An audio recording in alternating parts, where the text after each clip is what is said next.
ಇವತ್ತು ನಾವು ಮಹಾಭಾರತದ ಒಂದು ಸಣ್ಣ ನೀತಿಕತೆಯನ್ನು ತಿಳಿದುಕೊಳ್ಳೋಣ. ನಮಗೆಲ್ಲ ಗೊತ್ತಿರುವಂತೆ ಮಹಾಭಾರತ ಕಾಲದಲ್ಲಿ ರಾಜ ಪಾಂಡುವಿಗೆ 5 ಜನ ಪುತ್ರರಿದ್ದರು. ಯುಧಿಷ್ಠಿರ, ಭೀಮ, ಅರ್ಜುನ, ನಕುಲ ಮತ್ತು ಸಹದೇವ. ಈ 5ರನ್ನು ಪಾಂಡವರು ಎನ್ನುತ್ತಾರೆ. ಪಾಂಡವರಲ್ಲಿ ಭೀಮನು ಎಲ್ಲರಿಗಿಂತ ಶಕ್ತಿಶಾಲಿಯಾಗಿದ್ದನು. ಅವನಿಗೆ ತನ್ನ ಶಕ್ತಿಯ ಮೇಲೆ ಬಹಳ ಗರ್ವವಿತ್ತು. ಅವನಿಗೆ ಈ ಸಂಪೂರ್ಣ ಜಗತ್ತಿನಲ್ಲಿ ತನ್ನಷ್ಟು ಶಕ್ತಿಶಾಲಿ ಯಾರೂ ಇಲ್ಲವೆಂದು ಅನಿಸುತ್ತಿತ್ತು. ಈ ಕಾರಣದಿಂದ ಅವನು ತನ್ನನ್ನು ಎಲ್ಲರಿಗಿಂತ ಶ್ರೇಷ್ಠನೆಂದು ತಿಳಿದುಕೊಂಡಿದ್ದನು. ಈ ವಿಷಯವನ್ನು ತಿಳಿದಿದ್ದ ಭಗವಾನ್ ಶ್ರೀಕೃಷ್ಣನು ಭೀಮನ ಗರ್ವವನ್ನು ಇಳಿಸಲು ಒಂದು ಲೀಲೆಯನ್ನು ರಚಿಸಿದನು. ಒಂದು ದಿನ ಭೀಮನು ಅರಣ್ಯದಲ್ಲಿ ಹೋಗುತ್ತಿದ್ದನು. ಆಗ ಭೀಮನ ಕಾಲು ಯಾವುದೋ ಒಂದು ವಸ್ತುವಿಗೆ ತಗುಲಿತು.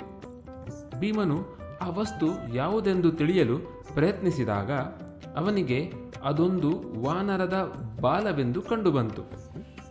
ಅವನು ಆ ಬಾಲವನ್ನು ಹಿಡಿದು ಹಿಂದೆ ತಿರುಗಿ ನೋಡಿದಾಗ ಅವನಿಗೆ ಒಂದು ಮರದ ಕೆಳಗೆ ವೃದ್ಧ ವಾನರ ಕುಳಿತಿರುವುದು ಕಂಡುಬಂತು. ಅದೇ ವಾನರನ ಬಾಲವು ಅವನು ಹಾದು ಹೋಗುವ ದಾರಿಯಲ್ಲಿ ಅಡ್ಡಲಾಗಿ ಬಿದ್ದಿತ್ತು. ಆ ವಾನರನನ್ನು ನೋಡಿ ಭೀಮನು ಗರ್ವದಿಂದ, ಏ ವಾನರ, ನನಗೆ ಮುಂದೆ ಹೋಗಬೇಕಾಗಿದೆ, ನಿನ್ನ ಬಾಲವನ್ನು ನನ್ನ ಮಾರ್ಗದಿಂದ ಆಚೆ ಸರಿಸು ಎಂದು ಹೇಳಿದನು. ಆ ವೃದ್ಧ ವಾನರ ನಿಧಾನವಾಗಿ ಕತ್ತನ್ನು ತಿರುಗಿಸಿ ಭೀಮನನ್ನು ನೋಡಿ, ನಾನು ಬಹಳ ಮುದುಕನಾಗಿದ್ದೇನೆ ಮತ್ತು ನನ್ನ ಆರೋಗ್ಯವೂ ಸರಿಯಿಲ್ಲ. ನನ್ನಲ್ಲಿ ನನ್ನ ಬಾಲವನ್ನು ಎತ್ತಿಕೊಳ್ಳುವಷ್ಟು ಕೂಡ ಶಕ್ತಿ ಇಲ್ಲ. ನೀವಂತೂ ಬಹಳ ಶಕ್ತಿಶಾಲಿಯಾಗಿ ಕಾಣಿಸುತ್ತಿದ್ದೀರಿ. ನಾನು ನಿಮ್ಮಲ್ಲಿ ವಿನಂತಿಸುತ್ತೇನೆ, ದಯವಿಟ್ಟು ನೀವೇ ನನ್ನ ಬಾಲವನ್ನು ದಾರಿಯಿಂದ ತೆಗೆಯಿರಿ ಮತ್ತು ಮುಂದುವರಿಸಲು ದಾರಿ ಮಾಡಿಕೊಳ್ಳಿರಿ ಎಂದು ಹೇಳಿತು. ಈ ಮಾತನ್ನು ಕೇಳಿ ಭೀಮನಿಗೆ ಬಹಳ ಸಿಟ್ಟು ಬಂದಿತು. ಅವನು, ಎಲೈ ವಾನರನೇ, ನಾನು ನಿನ್ನ ಗಲೀಜಾದ ಬಾಲವನ್ನು ನನ್ನ ಕೈಯಿಂದ ಮುಟ್ಟುವುದಿಲ್ಲ.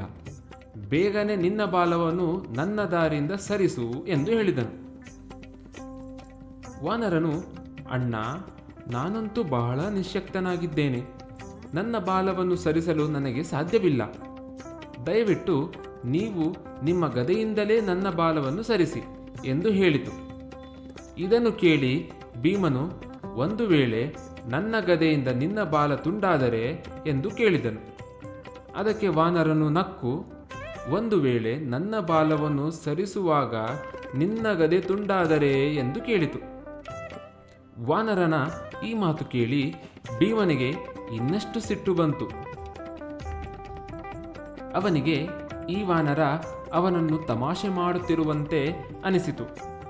ಗರ್ವದ ಕಾರಣ ಭೀಮನಿಗೆ ಅವನ ಸಿಟ್ಟನ್ನು ವಶದಲ್ಲಿಟ್ಟುಕೊಳ್ಳಲು ಸಾಧ್ಯವಾಗಲಿಲ್ಲ ಮತ್ತು ಸಿಟ್ಟಿನಲ್ಲಿ ಗದೆಯಿಂದಲೇ ಬಾಲವನ್ನು ಸರಿಸಲು ಪ್ರಯತ್ನಿಸತೊಡಗಿದನು. ಆದರೆ ಬಾಲವು ಸ್ವಲ್ಪವೂ ಅಲುಗಾಡಲಿಲ್ಲ. ಭೀಮನು ತನ್ನ ಪೂರ್ಣ ಶಕ್ತಿಯನ್ನು ಉಪಯೋಗಿಸಿ ಬಾಲವನ್ನು ಸರಿಸಲು ಪ್ರಯತ್ನಿಸಿದನು. ಪ್ರಯತ್ನಿಸುತ್ತಾ ಭೀಮನು ಸೋತು ಹೋದನು. ಆದರೆ ಬಾಲವು ಸ್ವಲ್ಪವೂ ಅಲುಗಾಡಲಿಲ್ಲ. ಬಾಲ ಸರಿಸುವಾಗ ಭೀಮನ ಗದೆಯು ಈಗ ಆ ವಾನರದ ಬಾಲದ ಕೆಳಗೆ ಸಿಕ್ಕಿಬಿದ್ದಿತು. ಬಾಲವನ್ನು ಸರಿಸುವುದು ಹೋಗಲಿ, ಈಗ ಅವನಿಗೆ ತನ್ನ ಗದೆಯನ್ನು ಬಿಡಿಸಿಕೊಳ್ಳುವುದು ಕಠಿಣವಾಯಿತು. ಭೀಮನಿಗೆ ತನ್ನ ತಪ್ಪಿನ ಅರಿವಾಯಿತು. ಈ ವಾನರ ಸಾಧಾರಣ ವಾನರವಲ್ಲ ಎಂದು ಅವನಿಗೆ ತಿಳಿಯಿತು. ಏಕೆಂದರೆ ತನ್ನ ಪೂರ್ಣ ಶಕ್ತಿಯನ್ನು ಉಪಯೋಗಿಸಿದರೂ ಅವನಿಗೆ ಬಾಲವನ್ನು ಸರಿಸಲು ಸಾಧ್ಯವಾಗಲಿಲ್ಲ. ಭೀಮನು ತಕ್ಷಣ ಆ ವಾನರನ ಎದುರಿಗೆ ಕೈ ಜೋಡಿಸಿ ಅವನ ಚರಣಗಳಿಗೆ ಎರಗಿದನು ಮತ್ತು ವಾನರನನ್ನು, ಮಹಾಶಯ, ನೀವು ಸಾಧಾರಣ ವಾನರವಲ್ಲ. ನೀವು ಯಾರು? ದಯವಿಟ್ಟು ನೀವು ನಿಮ್ಮ ಪರಿಚಯವನ್ನು ಹೇಳಿ ಎಂದು ಕೇಳಿದನು. ವಾನರನು, ನಾನು ಶ್ರೀರಾಮನ ಭಕ್ತ ಹನುಮಂತ ಎಂದು ತನ್ನ ಪರಿಚಯವನ್ನು ಹೇಳಿದನು. ಆಗ ಭೀಮನ ಎದುರಿಗೆ ಹನುಮಂತನ ವಿಶಾಲ ರೂಪ ಪ್ರಕಟವಾಯಿತು.